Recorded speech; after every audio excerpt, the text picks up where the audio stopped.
여러분 반갑습니다. 오늘은 성경 해석학 강좌 7번째 시간이 됐습니다.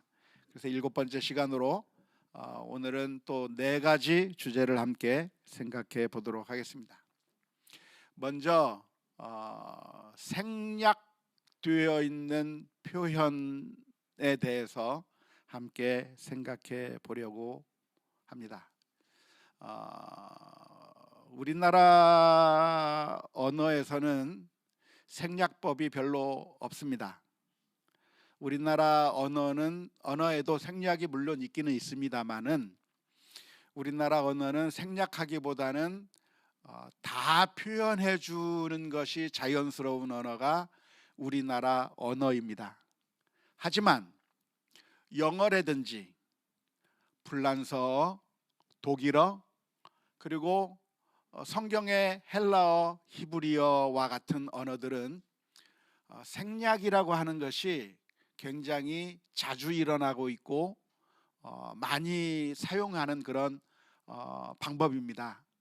그래서 이 성경 원어의 특징을 우리가 이해해야 성경을 바로 이해하는 데 도움이 될 것이라고 생각이 듭니다. 예를 들어서 영어의 예를 한번 들어보도록 하겠습니다. 영어에서 질문을 던집니다. Are you happy? 라고 질문을 던지는 것이죠. 그러면 Are you happy? 라고 하는 질문은 무슨 뜻이죠? 예? 어떻게 이렇게 영어를 잘하십니까? 대단합니다. 역시 당신은 행복하십니까? Are you happy? 행복하냐고 물었습니다. 그렇게 물었을 때 대답할 때 뭐라고 대답하냐면 Yes, I am 그럽니다. Yes, I am. 그렇게 대답하면 그 Yes, I am이라고 하는 것을 직역하면 네, 나는 입니다. 네, 나는 있습니다 라는 의미입니다. 하지만 우리가 그렇게 번역하면 안 됩니다. 뭐라고 번역을 해야 되죠? 네, 저는 행복합니다 라고 번역을 해 주어야 합니다. Yes, I am happy. happy라고 하는 말을 표현하지 않고 Yes, I am 까지만 해도 번역할 때 어떻게 번역을 해줘야 돼요? 네, 저는 행복합니다라고 번역을 해 주어야 하는 것이죠. 또는 우리나라 말로 번역한다면, 생략을 살려서 번역한다면 네, 그렇습니다 라고 번역해 줄 수가 있겠죠. 아무튼 영어 문장을 보시면 아시겠지만 당신이 행복합니까? Are you happy? 라고 질문을 던졌다고 한다면 Yes, I am happy라고 대답하지 않습니다. 미국 사람들한테 다 물어보세요. Are you happy? 그러면 미국 사람이 Yes, I am happy라고 대답하는 사람은 한 명도 없습니다. 뭐라고 대답하냐면 Yes, I am 하고 끝이에요. Yes, I am. happy라고 하는 말을 사용하지 않습니다. 왜 happy라고 하는 말을 사용하지 않을까요?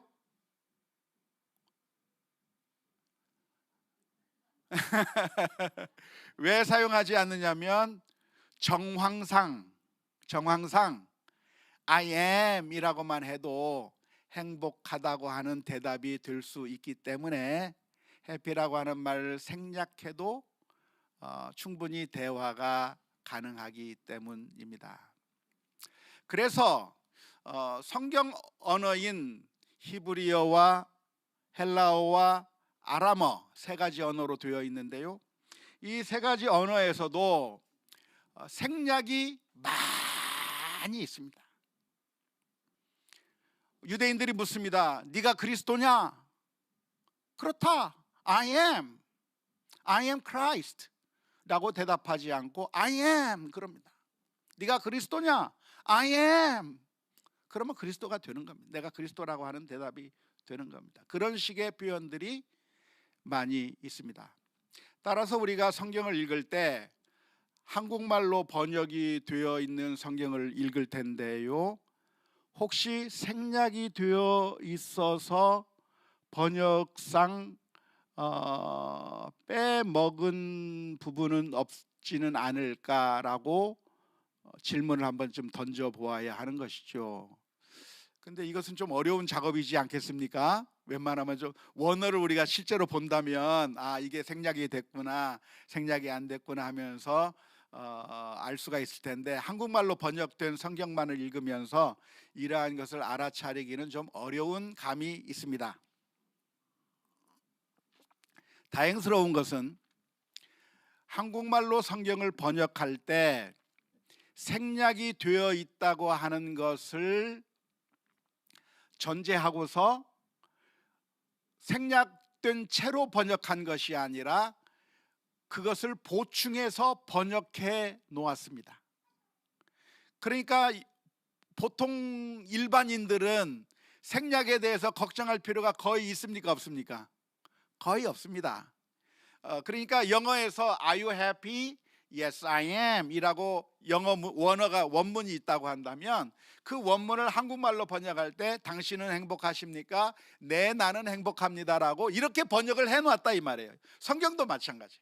성경도 히브리어 원어, 아람어 원어, 헬라어 원어가 있는데 거기에 생략이 되어 있으면 생략되지 않고 그 원어가 들어가 있는 것처럼 생각해서 번역을 해줬기 때문에 생략 문제로 우리가 고민할 필요는 거의 없다, 그렇게 이해하시면 되겠습니다.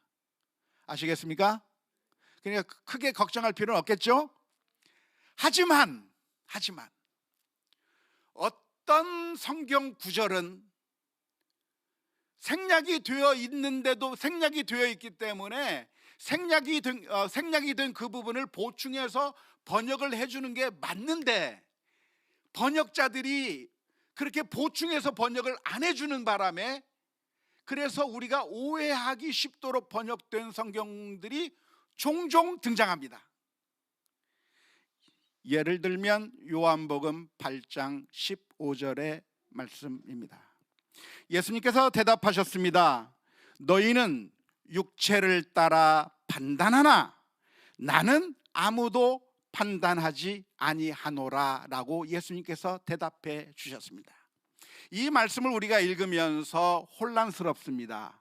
왜냐하면 예수님께서 주장하시기를 나는 아무도 판단하지 않는다라고 말씀해 주셨기 때문에, 그러면 예수님은 아무도 판단하지 않는 분입니까? 예수님은 심판하지 않는 분입니까? 예수님은 전혀 판단을 안 하시는 분입니까? 라고 하는 그런 의문을 가지게 됩니다. 여러분, 예수님은 정말로 아무도 판단하지 않는 분이십니까? 판단하시는 분이십니까? 예? 좀 크게 얘기해 주세요. 판단하셔요. 예수님은 심판주 하나님 아니십니까? 판단하시는 하나님이십니다.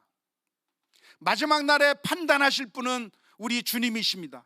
당연히 예수님은 판단하시는 하나님인데, 요한복음 8장 15절에서는 말하기를 나는 아무도 판단하지 않겠다, 아무도 판단하지 않는다라고 표현하고 있어서 혼란스러운 겁니다. 뿐만 아니라 마지막 날에만 심판하시는 예수님이 아니라 실제로 예수님께서 지상 사역을 하는 도중에 판단하셨어요, 판단하지 않으셨어요? 판단했어요. 누구에 대해서 판단했습니까? 바리새파 사람들을 보면서 화 있을진저, 서기관들과 바리새인들을 향해서 너희들에게는 하나님의 심판이 있을 거라고 판단하셨어요. 가난한 과부가 엽전 두 입을 성전에 집어넣는, 헌금함에 집어넣는 그 모습을 보면서 그냥 집어넣나 보다, 그런가 보다 하고 가만히 보고만 계셨습니까? 아니요. 이 여인은 가장 많은 헌금을 했다, 생활비 전부를 넣은 여인이라고 칭찬하시며 판단하셨습니다.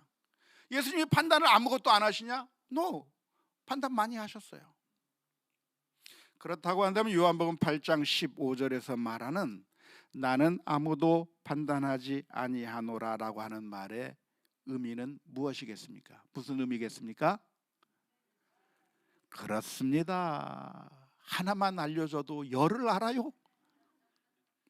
너희는 육체를 따라 판단하지만 나는 그 누구도 육체를 따라 판단하지는 않겠다는 거예요. 보이는 모습으로, 겉모습으로 보이는 대로 판단하는 것이 아니라 예수님은 중심을 보시고 판단하시겠다고 하는 말씀이지, 아무도 판단하지 않는다고 하는 그런 의미가 아닌 겁니다. 그런데 왜 여기서 육체를 따라라고 하는 말이 생략되어 있을까요? 생략어법입니다. 생략기법. 헬라어, 히브리어, 아람어에서, 영어에서, 독일어에서, 불란서어에서 사용하고 있는 생략기법에 따라 육체를 따라라고 하는 말이 빠져 있지만 본문의 말씀을 읽으면서 예수님께서는 아무도 육체를 따라 판단하지 않는다고 하는 그런 의미로 말씀하신 것이지, 전혀 판단하지 않겠다고 하는 그런 의미로 말씀하신 것은 아니라고 하는 것을 아셔야 됩니다. 그렇게 아시겠습니까? 놀랍게도 이 생략법을 모르시는 분들이 헛소리를 하는 겁니다. 예수님은 아무도 판단 안 한대 라고 하는 겁니다.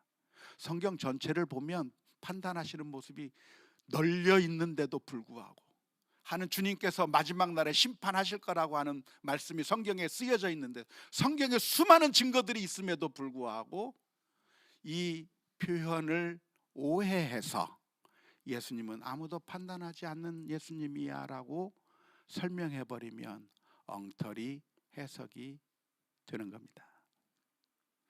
자, 생략이 육체를 따라라고 하는 말만 생략된 것이 아니고, 다시 한번 요한복음 8장 15절을 보여줬으면 좋겠는데요, 그 앞절에, 그 앞부분에는 무슨 말이 생략이 되어 있을까요?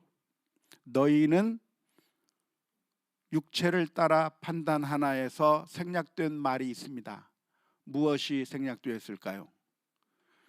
너희는 사람들을 이라고 하는 목적어가 생략되어 있는 거죠. 너희는 사람들을, 너희는 모두를, 너희는 아무나 다 육체를 따라 판단하고 있지만 나는 아무도 육체를 따라 판단하지 않겠다라고 되어 있는 겁니다.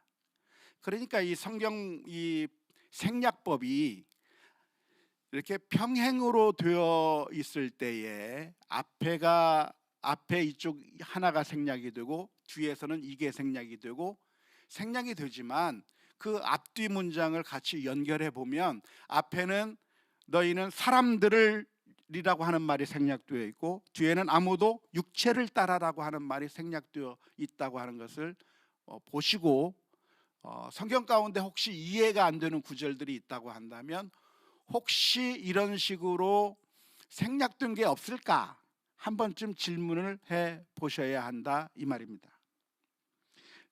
디모데전서 3장 8절 11절을 한번 보도록 하겠습니다. 디모데전서 3장 11절에 보면 여자들도 이와 같이 정숙하고 모함하지 아니하며 절제하며 모든 일에 충성된 자라야 할지니라 라고 되어 있습니다. 자, 디모데전서 3장에서 남자들에 대한 일반적인 규정은 없는데 여성들에 대해서 특별하게 규정하고 있는 것 같습니다. 여자들도 이것처럼 정숙해야 된다, 모함하지 않아야 된다, 절제해야 된다, 모든 일에 충성된 자라야 된다라고 하는 표현이 있는데, 도대체 왜 여자들에 대해서 이렇게 자격 조건을 언급하고 있는 이유가 무엇일까요? 그것은 8절에 해답이 있습니다. 8절에서 뭐라고 설명하고 있냐면, 이와 같이 집사들도, 여기서 말하는 집사는 남자 집사겠습니까? 여자 집사겠습니까? 남자 집사입니다. 헬라어 원어에는 남성형, 여성형, 중성형 세 가지 성이 있는데, 여기서 집사들도 할 때는 남성형을 사용하고 있기 때문에 이와 같이 남자 집사들에 대해서 그 자격 조건을 열거하고 있는 겁니다. 남자 집사들이 어떻게 해야 되는가? 정중해야 되고, 일구이연해서는 안 되고, 술에 임박이지 않아야 되고, 더러운 일을 탐하지 않아야 되고 등등, 남자 집사를 세울 때 남자 집사의 자격 조건에 대해서 8절에서 규정하고 있습니다. 그렇다고 한다면 11절은 뭘까요? 여자 집사들에 대한 규정입니다. 앞에 집사라고 하는 말이 있기 때문에 11절에서 집사라고 하는 표현이 생략된 거예요.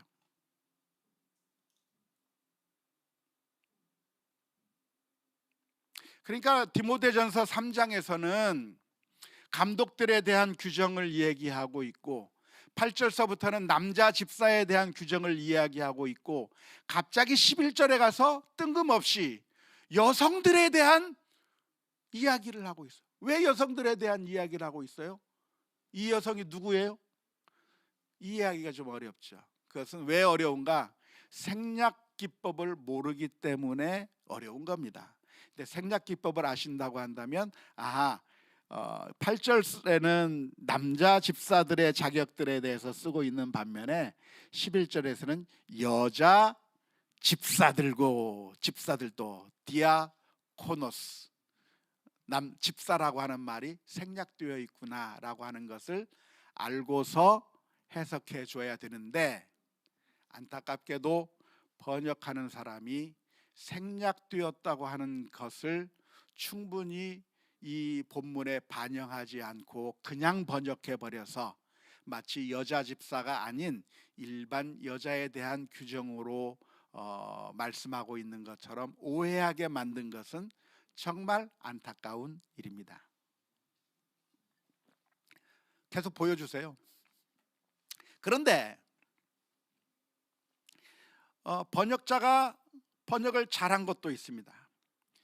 뭐뭐하지 아니하고 해야 한다, 뭐뭐해야 한다라고 하는 말은 헬라어 원문에 없어요. 이와 같이 집사들도 정중해야 한다, 일구이연 하지 아니해야 한다 라고 하는 동사가 8절에는 없습니다. 11절에도 없어요. 여자들도 이와 같이 정숙해야 한다, 모함하지 않아야 된다, 해야 한다, 충성된 자가 되어야 한다 라고 하는 동사가 역시 11절에도 없습니다. 하지만 3장 1절인가요? 디모데 전서 3장 2절에서 그러므로 감독은 책망할 것이 없어야 한다 라고 하는 동사가 없어야 한다, 뭐 해야 한다라고 하는 동사가 거기에 있기 때문에, 해야 한다라고 하는 동사가 거기에 있기 때문에 동사 하나만 거기에 써주고 8절에서는 그 동사를 생략해 버렸어요. 생략했어도 번역자가 이 2절에 있는 그 해야 한다라고 하는 그 동사가 8절에도 생략은 됐지만 있겠지 하고 번역을 해준 거예요. 11절에도 없지만 2절에 있으니까 여기 똑같이 들어가겠지 라고 해서 번역을 해준 거예요. 그런데 안타깝게도 이 집사가 생략된 것에 대해서는 한국말로 충분히 반영을 해놓지 않아서, 그래서 많은 사람들이 오해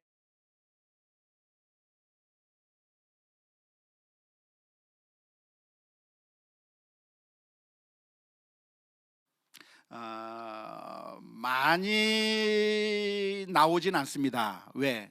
이미 번역자가 번역을 하면서 생략됐구나, 그런데 넣어서 보충해서 번역하는 게 좋겠구나 라고 번역자가 판단을 해서, 우리 한국말 성경에는 생략을 다 보충해서 번역을 해놓았기 때문에 생략어법 때문에 우리 일반 성도님들이 고민할 일은 많이 없습니다. 하지만 일부 구절들을 보면 생략어법이 있을 수 있다고 하는 것 기억하시고, 예를 들어서 요한복음 8장 15절 같은 경우는 누가 물어보면 이렇게 생략어법 때문에 이것은 이렇게 된다라고 설명해 주시면 좋을 것 같습니다.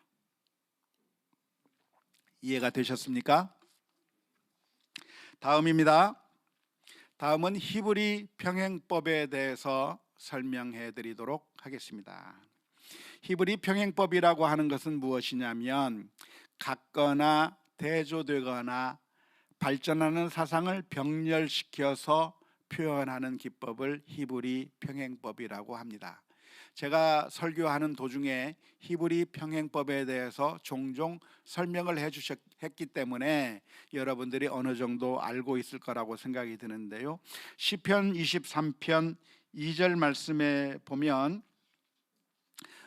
그가 나를 푸른 풀밭에 누이시며 쉴만한 물가로 인도하시는 도다 라고 목자가 우리를 푸른 풀밭에 누이는 거하고 쉴만한 물가로 인도하는 거라고 하고 이 두 개를 병렬시켜서 표현하고 있는 것을 보게 됩니다.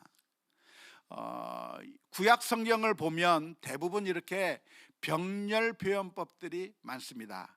사울이 죽인 자는 천천히요, 또 그 다음 다윗이 죽인 자는 만만히로다.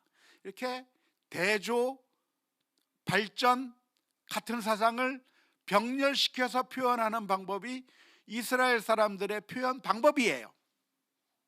그러니까 다윗이 골리앗을 무찔렀으면 야 대한민국 짜작짜작짝만 해버리면 얼마나 좋아요. 꼭 이스라엘 사람들은 어떻게 표현하냐면 걷다 왜 사울을 집어넣어? 사울이 죽인 자는 천천히요, 다윗이 죽인 자는 만만이라 라고 이렇게 병렬시켜서 표현한다.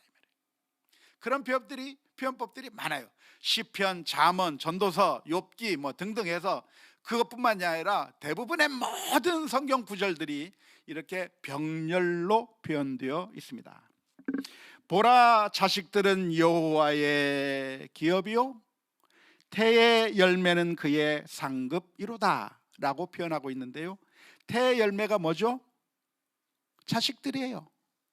자식들이 태의 열매고 여호와의 기업이 그의 상급이고, 이렇게 같은 내용을 반복하면서 다른 표현으로 병렬시켜서 표현하는 방법이 히브리서에 많이 나온다. 히브리 평행법이라고 하는데 구약 성경에 많이 나온다 이 말입니다. 그래서 삼손이 퀴즈를 낼 때도 어떻게 퀴즈를 냅니까? 먹는 자에게서 먹을 것이 나오고 강한 자에게서 먹는 것이 나왔다 그랬나요? 그럼 잠깐 헷갈리는데, 강한 자에게서 먹는 것이 나오고 먹는 자에게서 단 것이 나왔도다. 강한 자에게서 먹는 것, 강한 자에게서 단 것. 이게 보면 이게 무슨 뚱딴지 같은 소린가 하겠지만 히브리 평행법적으로 생각해 본다고 한다면 강한 자에게서 먹는 것, 먹는 자에게서 단 것 할 때 강한 자와 먹는 것이 같은 겁니다. 먹는 자 중에서 강한 자는 누굽니까? 사자죠. 먹을 것 중에서 단 것이 뭡니까? 꿀이죠. 그렇기 때문에 그 삼손의 그 질문 속에 이미 히브리 평행법적으로 생각을 하면 답이 이미 들어있는 거예요. 강한 자에게서 먹을 것이 나오고 먹는 자에게서 단 것이 나왔다. 그러니까 강한 자 중에서 먹는 것이라고 하는 것이 하나의 같은 것이고, 먹을 것 중에서 단 것이라고 하는 것이 또 하나의 같은 내용을 이야기하기 때문에 사자 꿀이라고 하는 것이 정답이라는 게 이미 어느 정도 그 문제 속에 들어가 있는 겁니다. 그러면 대답할 때 강한 자 중에 먹는 거 하면 사자만 생각할 수 있나요? 곰 생각할 수도 있고 표범 생각할 수도 있고 하니까 곰이냐 호랑이냐 하면서 대답을 맞출 수도 있는 것인데 블레셋 사람들이 좀 멍청했던 모양이에요. 못 맞춰가지고 들릴날만 힘들게 만들었는데 답을 알아낸 다음에는 그 블레셋 사람들이 대답을 합니다. 뭐라고 대답합니까? 사자에게서 꿀이 나온 거다라고 대답하나요? 그렇게 대답하면 심심해서 유대인들은 못 삽니다. 어떻게 표현해야 됩니까? 히브리 평행법적으로 표현하는 것이죠. 어떻게 표현해요? 무엇이 사자보다 강하겠으며 무엇이 꿀보다 달겠느냐? 이렇게 히브리 평행법적으로 운율을 맞추어서 표현하는 방식이 히브리 평행법이다, 이 말이에요. 이 히브리 평행법을 이해하게 되면 성경에 있는 많은 어려운 구절들이 이해하기가 쉽습니다. 예를 들어서 잠언서 12장 20절의 말씀을 한번 보았으면 좋겠는데요. 악을 꾀하는 자의 마음에는 속임이 있고 화평을 의논하는 자에게는 희락이 있느니라 라고 하는 표현이 있습니다. 도대체 화평을 의논하는 자에게 희락이 있다고 하는 말은 무슨 말일까요? 의논한다? 그냥 화평을 논의하기만 하면 되는 겁니까? 아니요. 바로 그 앞에 행을 보면 악을 꾀하는 자의 반대 의미로 병렬시켜 놓은 것을 알 수가 있죠. 그러니까 악을 꾀하는 자, 화평을 꾀하는 자, 화평을 추구하는 자의 의미가 있는 겁니다. 그런데 번역하는 사람이 그 히브리 평행법적인 의미를 제대로 잘 살리지 못해서 아쉽게도 의논하는 자라고 좀 힘이 없게 번역을 해놓았어요. 카운슬의 의미에 해당하는 단어가 거기에 들어있어도 이게 히브리 평행법적인 의미를 본다고 한다면 악을 꾀하는 자에게는 마음에는 속임이 있고 화평을 추구하는 자에게는 희락이 있느니라, 이런 식으로 번역을 해줘야 더 멋있는 번역이 될 수가 있었을 것입니다. 이사야서 46장 11절 말씀에 보면 내가 동방에서 독수리를 부르며 먼 나라에서 나의 모략을 이룰 사람을 부를 것이라 라고 하는 표현이 있습니다. 자, 이사야 46장에서 내가 동방에서 독수리를 부른다고 했는데 그 말은 하나님께서 정말로 독수리를 데려오겠다고 하는 그런 의미입니까? 아니에요. 여기서 독수리는 무엇을 의미하는 걸까요? 나의 모략을 이룰 사람을 의미하는 겁니다. 독수리처럼 독수리가 목표를 향해서 공격을 해가지고 잡아먹듯이 그런 강력한 파워를 가진 그런 새인 것처럼 하나님께서 하나님의 뜻을 이룰 그 모략을, 하나님의 계획을 이룰 사람을 하나님께서 불러오시겠다고 하는 말을 비유적으로 내가 동방에서 독수리를 불러오겠다라고 표현하고 있는데, 그 말은 진짜 독수리를 불러오겠다고 하는 말이 아닌 게 왜 아니에요? 바로 그 다음 행에 히브리 평행법적으로 표현하면 나의 모략을 이룰 사람을 데려오겠다고 하는, 그러니까 하나님의 사자, 하나님께서 사용하는 어떤 한 사람을 일으켜 세워서 그 사람으로 하여금 하나님의 뜻을 이루게 해줄 거라고 하는 것을 예언한 말씀으로 보아야 하는 겁니다. 그러니까 히브리 평행법을 알게 되면 우리가 성경의 많은 부분들이 이해하기가 쉽습니다. 모르면 위에 행을 모르면 밑에 행을 보면 되고, 밑에 행을 모르면 위에 행을 봐가지고 그것이 같은 의미인지 반대되는 의미인지 발전하는 의미인지 그런 걸 봐가지고 어느 정도 의미를 추측해낼 수가 있다, 이 말입니다. 로마서 4장 25절의 말씀을 보면 예수는 우리가 범죄한 것 때문에 내줌이 되고 또한 우리를 의롭다 하시기 위하여 살아나셨느니라 라고 기록하고 있습니다. 내주었다고 하는 이야기는 죽임을 당했다고 하는 이야기고, 살아나셨다고 하는 것은 부활하셨다고 하는 의미인데, 그러니까 죽음이라고 하는 것은 죄 용서를 위한 것이고, 부활은 우리를 의롭게 하시는 그런 각각 다른 역할이 있다고 하는 의미일까요? 예수님의 죽음과 부활의 전체의 사건이 우리를 용서하시고 우리를 의롭게 하는 그 기능을 하는 것이라고 하는 의미일까요? 전자일까요? 후자일까요? 후자요. 죽음은 우리의 죄를 용서하기 위한 죽음이지만 부활은 우리를 칭의, 의롭게 하기 위한 부활이다라고 주장하시면 안 되는 겁니다. 히브리 평행법적인 그런 관점으로 이 구절들을 보아야 하는 것이기 때문에 앞의 행과 뒤의 행이 합쳐져서 같은 의미를 반복해서 나타내는 것으로 보아야 하는 것이기 때문에 예수님의 죽음과 부활하심이 우리를 용서해서 우리를 거룩하게 만들고 의롭게 만드시는 그런 일을 위해서 이루어진 것이다. 예수님께서 죽고 부활하신 것이다 라고 해석해야 되는 것입니다.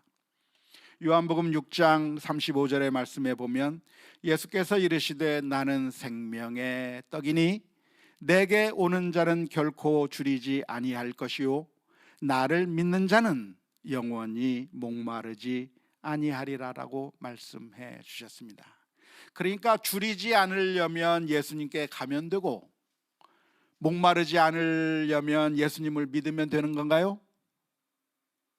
아닙니다. 그렇게 오해하시면 안 되는 겁니다. 줄이지 않고 목마르지 않기 위해서 어떻게 해야 된다는 거예요? 예수님을 믿고 예수님에게 가야 되는 것이죠. 히브리 평행법적으로 본다면 그렇다는 얘기입니다. 그런데 우리가 이 구절을 보면서 예수님에게 오는 자가 줄이지 않는다고 그랬는데 어떻게 하면 예수님에게 갑니까? 여러분들은 어떻게 예수님께 가겠어요? 어떻게 가시죠? 예수님이 어딘지 있는 줄 알아야 가지. 어떻게 예수님에게 우리가 가요? 그걸 이해할 수 없단 말입니다. 그런데 그 예수님께 가는 것을 그 다음 행에서 어떻게 설명해 주고 있어요? 예수님을 믿는 것이 예수님께 가는 것이구나. 예수님께 간다라고 하는 그런 표현이 예수님을 믿는다고 하는 그런 의미로 표현한 것이구나 라고 하는 것을 히브리 평행법적인 표현에서 알 수가 있는 것입니다. 히브리 평행법이 많이 나오니까 이것은 정말 많이 나오는 것이니까 보시면서 그 구절들을 이해하시면 되겠습니다. 다음은 헨디아디스라고 하는 것에 대해서 살펴보려고 합니다. 헨디아디스라고 하는 전문 용어인데요, 헨이라고 하는 것은 일이란 말입니다. 디아라고 하는 말은 통하여라고 하는 말입니다. 디스라고 하는 것은 둘이라는 얘기입니다. 그러니까 헨디아디스라고 하는 말은 두 개의 표현을 가지고서 하나의 사상을 전달하는 표현 기법을 가리켜서 전문 용어로 헨디아디스라고 이야기하는 겁니다. 자, 창세기 1장 1절에 보면 태초에 하나님이 하늘과 땅을 창조하셨다고 기록되어 있습니다. 그러니까 하나님께서 태초에 창조한 게 하늘을 창조하고 땅을 창조했으니까 이 두 개만 창조한 건가요? 아닙니다. 하늘과 땅을 하나로 묶어서 우주 만물을 창조했다고 하는 그런 의미입니다. 우주 만물을 창조했다고 하는 그런 의미라고 하는 것을 번역자들이 알았기 때문에 번역할 때 태초에 하나님께서 천지를 창조하시니라 라고 번역을 해 놓았습니다. 우리나라 말에서도 천지라고 하는 말은 단순히 하늘과 땅만을 의미하는 것이 아니라 온 우주 만물 전체를 의미하는 용어로서 사용되기 때문입니다. 뿐만 아니라 누가복음 2장 47절의 말씀을 보면 듣는 자가 다 그 지혜와 대답을 놀랍게 여기더라 라고 기록하고 있는데요, 이 말은 예수님께서 대답하실 때 사람들이 예수님의 지혜를 보았고 예수님의 대답을 보았고 이 두 가지를 보아서 놀랐다고 하는 이야기가 아니라 사실은 지혜로운 대답을 들었다고 하는 의미입니다. 두 개의 표현으로 하나를 나타내는 표현법입니다. 지혜로운 대답을 표현할 때 지혜와 대답이라고 표현하는 것입니다. 자, 또 그 다음에 그 다음 거 하나 보여주세요. 마가복음 2장 15절 말씀에 보면 그의 집에 앉아 잡수실 때에 많은 세리와 죄인들이 예수와 그의 제자들과 함께 앉았으니 그랬습니다. 그러니까 여기서 마태의 집에 가셨을 때의 이야기를 기록하고 있는 것인데 예수님께서 세리들과 함께 식사를 하신다고 하니까 세리들도 왔지만 죄인들도 왔다고 하는 그런 의미인가요? 우리 한국말은 좀 그런 의미 같아요. 하지만 그런 의미가 아니고 당시에 죄인으로 취급받던 세리들이 왔다고 하는 그런 의미입니다. 세리와 죄인이라고 하는 두 단어를 써서 죄인 취급을 받는 세리들이 예수님과 함께 앉았다고 하는 것을 표현하는 겁니다. 이런 표현법들을 가리켜서 헨디아디스라고 하는 표현, 두 개의 표현으로 하나를 나타내는 표현이라고 할 수가 있겠습니다.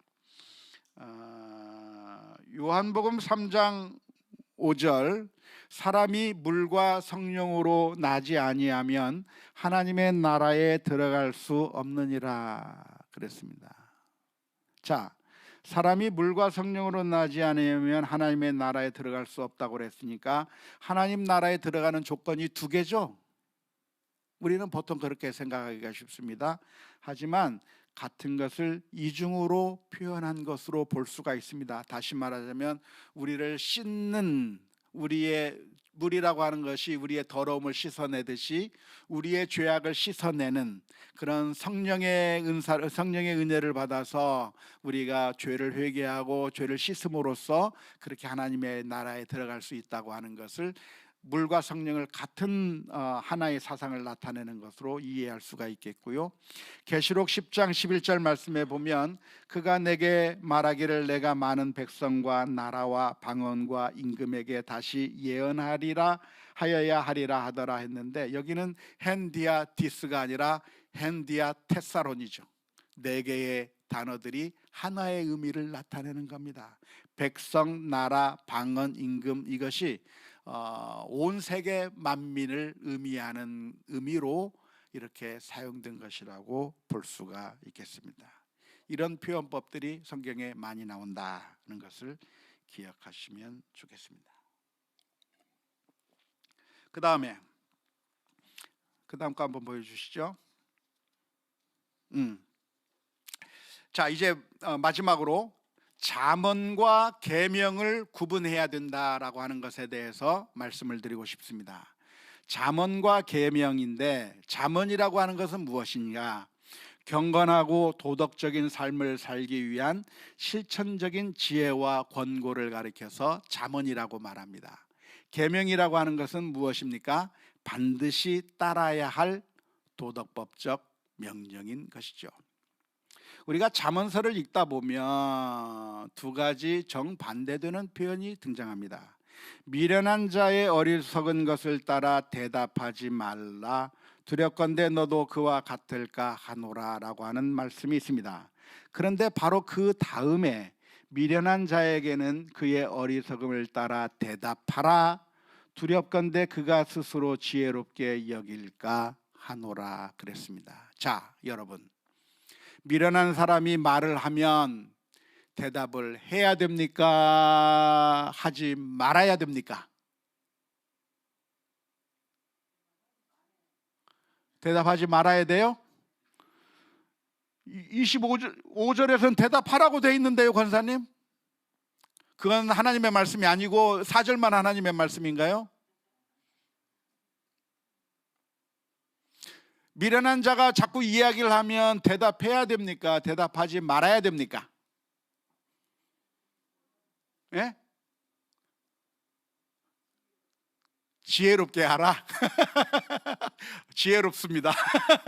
대답이 지혜롭습니다. 자, 이것이 바로 잠언과 계명의 차이점이라고 할 수가 있겠습니다. 계명이라고 하는 건 뭔가요? 계명이라고 하는 것은 반드시 지켜야 할 겁니다. 주 너희 하나님만 섬겨라 하는 것은 계명입니다. 그렇죠? 우상을 섬기지 말라 하는 것은 계명입니다. 부모를 순종하라고 하는 것도 계명입니다. 살인하지 말라 계명입니다.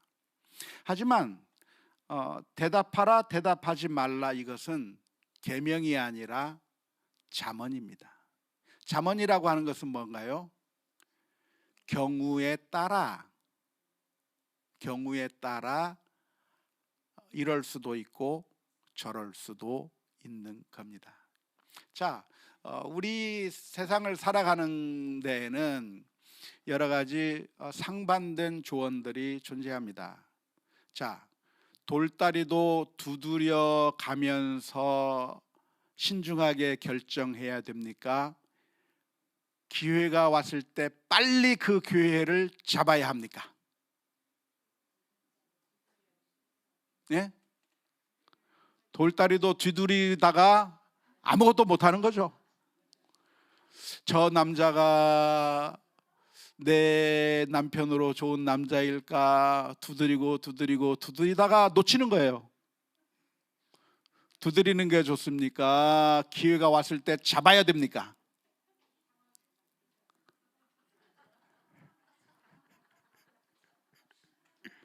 상황에 따라서 어떤 때는 기회를 놓치지 않기 위해서 빨리 결단해야 될 때가 있고, 어떤 때는 신중을 기하고 또 신중을 기해서 실수하지 않기 위해서 돌다리로 두드려 보는 심정으로 두드려야 되는 때가 있는 겁니다.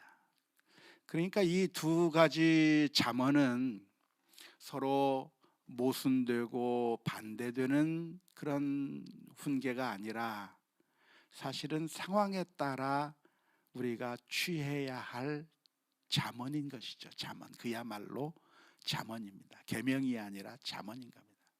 성경 말씀도 역시 마찬가지예요. 성경 말씀에도 계명이 있는가 하면 잠언이 있습니다. 우리는 말해야 될 때가 있고 침묵해야 할 때가 있으며, 웃을 때가 있고 울을 때가 있으며, 상황에 따라서 우리는 입을 다물어야 할 때도 있고 상황에 따라서 우리는 입을 열어야 할 때가 있는 겁니다. 그것을 지혜롭게 분별해야 하는 것이죠. 어리석은 남편은 그걸 몰라서 늘 불만이죠. 언제는 가만히 있으라며, 언제는 가만 놔두라며, 언제는 또 말 걸라며, 말 좀 하자며. 도대체 남자들은 아내의 마음을 이해할 수 없어서 여성들은 갈대와 같다고 하는데, 갈대가 아니라 지혜롭게 분별해야 되는 거예요. 믿습니까? 여성은 갈대가 아니라 잠언적인 마음을 가지고 대답할 때가 있고 대답하지 않을 때가 있고, 아는 척을 해줘야 될 때가 있고 하지 않을 때가 있고, 이런 경우에는 이렇게 저런 경우에는 저렇게. 아마 제 집사람이 굉장히 화가 날 것 같아요. 그렇게 잘하는 인간이 어떻게 그렇게 집에서 그렇게 행동했을까? 아마 화가 날 것 같아요. 아는 것과 행동이 달라서 문제입니다. 아무튼 성경 말씀에 보면 계명이 있는가 하면 잠언이 있기 때문에 그 잠언이 마치 계명인 것처럼 주장하시면 안 되는 겁니다. 우리 교회 안에서도 보면 어떤 일들을 정하고 결정하고 나아갈 때 잠언을 이야기하면서, 정반대의 잠언을 이야기하면서 자신의 주장을 강하게 주장하는 경우가 있습니다. 그렇게 주장하는 것은 결코 지혜로운 일이 아닙니다. 어떤 경우에는 정말 시급하게 빨리 결정해야 되어서 한 번 지나가는 기회는 다시 돌아오지 않기 때문에 빨리 결정해야 될 때가 있는가 하면, 어떤 경우에는 자꾸만 돌다리를 두드려서 또 두드려서 실수하지 않아야 될 때도 있는 것이고, 어떤 경우에는 대답해 줘야 될 때도 있고, 어떤 때는 대답하지 말아야 할 때가 있는 것이죠. 따라서 우리가 성경 속에서 잠언인가 계명인가, 이것이 우리들의 실제 삶 속에서 하나님께서 무엇을 의미하는 것인가를 세밀하게 분별하는 지혜가 우리들 가운데 있어야 할 것이라고 믿습니다.